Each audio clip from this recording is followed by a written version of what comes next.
This entire series makes absolutely no sense.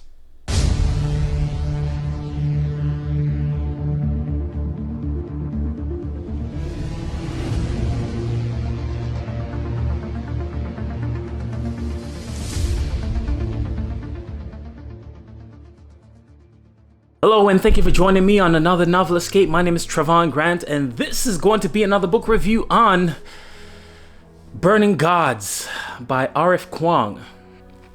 Alright, so this is the third and final, I think, book in the trilogy from R.F. Kuang. It is Burning Gods. Of course, we have Poppy Wars first, and then we had Dragon Republic, and now we have Burning Gods by R.F. Kuang. Now, I have a feeling that this is one of those books that either you love it or you completely hate it. As you can tell from the beginning of this video, I didn't like it so much. Alright, so let's talk about it. What is this book about? The exciting end to the Poppy War trilogy. R.F. Kuang, acclaimed, award-winning epic fantasy that combines the history of 20th century's China with a gripping world of gods and monsters. After saving her nation of Nikan from foreign invaders and battling the evil Empress Sudaji in a brutal civil war, Fang Runin was betrayed by allies and left for dead. Despite her losses, Rin hasn't given up on those whom she has sacrificed so much for, the people of the southern provinces, and especially Tikani. Rin will use every weapon to defeat the Dragon Republic, the colonizing Hesperians, and all who threaten the shamanic arts and their practitioners. As her power and influence grows, will she be strong enough to resist the Phoenix's intoxicating voice, urging her to burn the world and everything in it?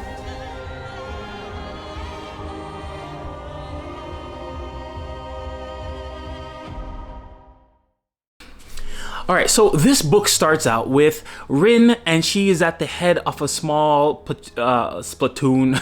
She's at the head of a small platoon of soldiers. Now, her desire, as you'll find out later on in the story, is to be head of the army. And because why? She wants to lead the army against Naja. You know, Naja, whatever. And so she wants to lead the army. She wants to mount a rebellion against the emperor, who is now Naja, her former and old friend, who has taken up with the Westerners, right? And as a result, and she's just like, look, we gotta preserve our way of life. We have to fight against these people. We have to burn them. We have to, and so she's kind of hell bent on this revenge and hell bent on this going after Naja, right? And so the story starts out with her attempting to prove herself to the other warlords that she has the capability to lead an army. And we find out later on, even though she wins the battle that she was being tested in, the war leaders did not approve of her leading the entire army. She was just too blood hungry, and as a result, she finds a way to oust the leadership of the war leaders and put herself or take her men that are loyal to her and bounce, right? So this is how the story starts out. Now, what do we learn from this? We learn right off the bat that Rin is attempting to prove herself, which is, I think, a consistent theme throughout this book, right? It's her attempting to prove herself that she is worthy of somebody's trust. She's attempting to prove that she can be powerful and that she can be a war leader. She wants to prove that she can by defeating Naja, that she can be the boss, pretty much. And then the story continues. Now, I'm not going to spoil it for you, but I can tell you right off the bat that it doesn't work out the way she plans it. Now, this is not strange because a lot of books, of course, when the story starts out, it doesn't work out the way the hero plans it. What are some things I like about this book? Now, this book is actually I think this book and the entire series is very original, and it is from the very beginning with Poppy Wars, right? You have Rin, that is a young girl that, you know, left her family. She doesn't want the traditional things. She doesn't want love. She doesn't want to, not love. She doesn't want marriage. She doesn't want to be somebody's property, and so she by her own bootstraps pull herself up, and she goes out and she joins this army. This is Poppy Wars, right? And then in Dragon Republic, she's made some mistakes in Poppy Wars, and now she's reeling from her mistakes from the first book, and she's on the run from those mistakes, and so she tries to right those mistakes, right? And it ends up being a complete crap show. All right, so next, in this book now, you know, things have turned around. She's become super powerful. She's in control of herself. You know, her god isn't trying to overtake her mind, and really her closest friend is bearing the burden of this thing, and so we, you know, and if you read the story, or if you remember the last two books, again, the thing that is very interesting about this book is that she's making all the wrong decisions, which I liked in the first book. And it was a very cool and novel idea in the first book, and I loved it, right? But to tell the truth, I couldn't really find anything I liked about this book, because it just continues the ideas from the first book onto the second book and onto the third book. Now, it was fun in the first book, but now it's stale. Are all the wise people in her life, that is, you know, the wisdom figures and whatever, she completely doesn't listen to them. Now, the fact that this is actually happening, to me, shows that this is actually intentional by the author. This is not the author being, you know, so then that might be where the genius of the story lies, but I don't know, I just didn't get it. One part of the book, she's attempting to be like the person she overthrew. She overthrew an evil leader, but then she says, well, all this time, I really wanted to be just like her.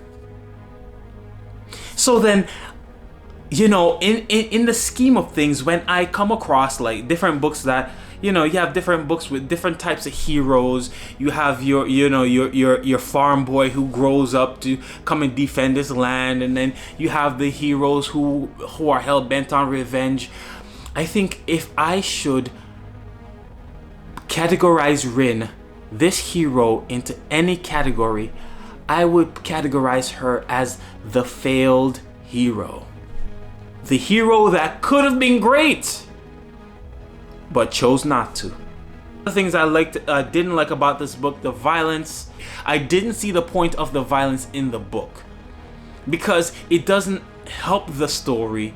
It doesn't bring anything to the world. Anyways, another thing, world building is literally like, there's no world building. There's no explanation as to what's going on. Yes, we understand that she's a shaman and she draws this stuff from the gods and so on, which was fine in the second and the third book, but there's no building on that. There's no evolution of that in this third book. Another thing, again, my issue with the first book, or one of my issues with the first book and second book, is so much cursing that it just felt like, again, the book was trying to be gritty, and it just ended up being filthy. You see what I'm saying? Like, it just, I felt like I had to go wash out my brain and take a break and go read something like lighthearted for a while, because it was just so, like, I literally went through this book because it was the third one, because I liked Poppy Wars, and because I realized a lot of second books, I like Poppy Wars, I didn't like the second one, and then I realized a lot of third books are generally better, right? This one was the worst in the series. So, like Ruin of Kings I thought was a pretty bad book. This is right about there, right? And if you know, my rating system is out of 5 stars. Generally, anything that is in the 3-star range, I don't think is worth your money or your time, because there's so many other good books out there. Why would you waste your time on a book like this? So definitely, this book honestly is in the 2.9 for me. 2.9 stars out of 5 is by far the lowest rated book on this channel. Now, a failed hero story, please leave it in the comments whether this is something that, if you read these books and if you like Dragon Republic, then you will probably like this book. If you didn't like Dragon Republic, just don't waste your time. Don't waste your money. It's not worth it. It's really, really, really not worth it. There's too many other good books out there to go waste your time on this one. Anyways, that's my opinion. Thank you so much for joining me on another Noveliscape. Please like and subscribe. And see you on the next one. Peace.